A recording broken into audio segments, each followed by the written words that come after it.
نو سواد ته تللی مې اوسو کاله مخکې یو مولوی صاحب بیان کول ته کې دا انجیوز والا دا سلسله چې لکه خشو د انجیوز والا خزه راوته دا کټ آستین والا کبسونه دي دا لستونی نه دا نوې فیشن دی لباس دا لستونی نشتا او سیبا دا پنسیم برا د اکثر طالبانو ته نه دومره تنګي پنسي دا په دې پخپه کې ورکای څنګه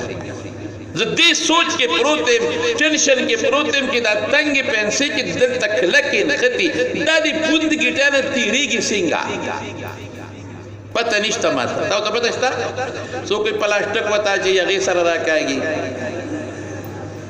پته نشته ماته اوس پورې دال چاو نه وي چې دا څنګه چل کېږي دنه خو به ماشين ګنډلې نشي کړی چې دلته یو ګنډي نو نیم پوه چې دا څه مسله ده دا څنګه طریقې کار سره دا وردن کېږي دا پنسا نو لاندې تکې تورې د خریخ پیخ کاری دلته ساخی ښکاری دلته ګریوان کولاو ښکاری لستونی نشتا سر تور سر تور مری سر تورا وجود مکمل بربند